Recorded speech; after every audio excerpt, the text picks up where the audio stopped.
முதற்கண் 2024 ஆண்டு ஏப்ரல் மாதம் 19ஆம் தேதி நடைபெறக்கூடிய இந்த நாடாளுமன்ற தேர்தலில் அஇஅதிமுகவினுடைய தலைமையில் அமையப்பெற்றிருக்கக்கூடிய கூட்டணியில் புதிய தமிழகம் கட்சி இடம்பெற்றிருப்பது மிகவும் மகிழ்ச்சிகரமானது என்பதை நான் இந்த நேரத்தில் தெரிவித்துக் கொள்கிறேன்.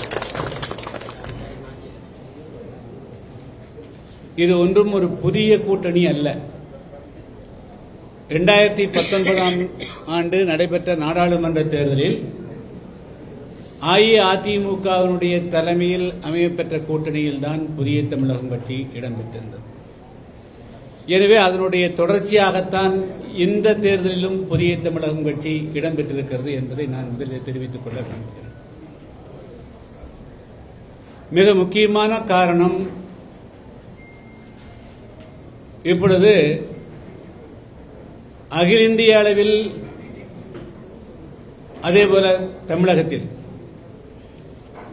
ஆட்சி இருக்கக்கூடிய இரண்டு கட்சிகளுக்கும் எதிராக ஆன்டி இன்கம்பன்சி, ஆட்சியாளர்களுக்கு எதிரான ஒரு மிகப்பெரிய மனநிலை இருக்கிறது.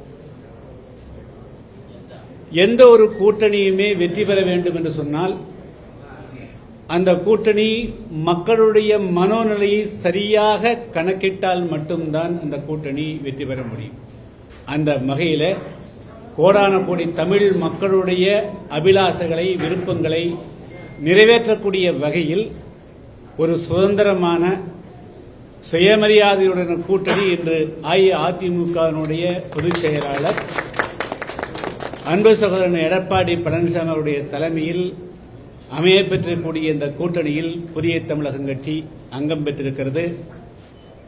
தமிழகத்தை தாண்டி உலகெங்கும் இருக்கக்கூடிய கோடான கோடி தமிழ் மக்களுடைய சுயமரியாதையை மீட்டெடுப்பது, அந்த மக்களுக்காக நாடாளுமன்றத்தில் குரல் கொடுப்பது, தமிழகத்தினுடைய மாநில உரிமைகளை எந்தவிதமான சமரசத்துக்கும் இடமில்லாமல் போராடி பெறுவதுதான் எங்களுடைய கூட்டணியுடைய மிக முக்கியமான நோக்கம். கடந்த 5 ஆண்டு காலம் 2019 40க்கு 38 இடங்களை எதிர்க்கட்சிகளுக்கு ஒரு கட்சி கொடுத்தார்கள். ஆனால் அவருடைய செயல்பாடுகள் எதுவுமே சொல்லக்கூடிய அளவுக்கு ஒன்றுமே இல்லை. எனவே மக்கள் ஒரு மாற்றத்தை விரும்புகிறார்கள். அஇஅதிமுகவுடைய தலைமையில் அமையப்பெற்றக்கூடிய கூட்டணி மக்களுடைய எதிர்பார்ப்பு கூட்டணி. எனவே அதை நாங்கள் நிறைவேற்றுவோம். இந்த கூட்டணி மக்களுக்காக அமைக்கப்பட்டிருக்கக்கூடிய கூட்டணி இல்லைங்க. அது எங்களுக்கு சுதந்திரம் கொடுத்துட்டாரு. புதிய தமிழகம் கட்சி எங்கள் தேர்தல் ஆணையத்தில் நாங்கள் வழக்கு நேற்று டெல்லி உயர்நீதிமன்ற வழக்கு போட்டோம். எங்களுக்கு தனி சின்னம் கொடுக்க சொல்லிக்கிறாங்க. எனவே நாங்கள் எங்களுடைய கட்சியினுடைய சின்னம் தேர்தல் ஆணையம் எது ஒதுக்குகிறதோ அந்த சின்னத்தில் போட்டியிடுவோம்.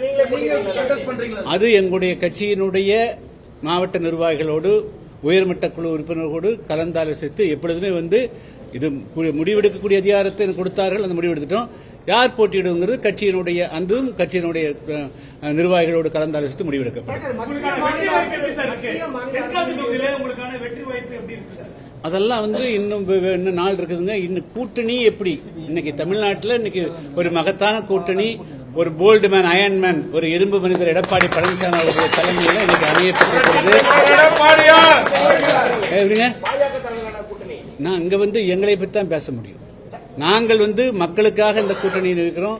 தமிழ்நாட்டு மக்களுடைய எதிர்பார்ப்பை நிறைவேற்றக்கூடிய ஒரு கூட்டணியை உருவாக்குகிறோம். இந்த கூட்டணி வெற்றி கூட்டணி. இந்த மக்கள் தமிழ்நாட்டு மக்களுடைய எதிர்பார்ப்பை நிறைவேற்றக்கூடிய கூட்டணி. மத்திய மாநில அரசியல் மீது மக்களுடைய எதிர்ப்பு மனநிலை இருக்குன்னு சொல்றீங்க.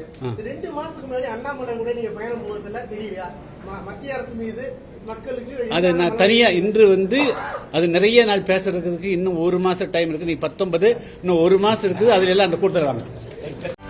செய்திகளை உடனுக்குடனும் துல்லியமாகவும் தெரிந்து கொள்ள சப்ஸ்கிரைப் பண்ணுங்க.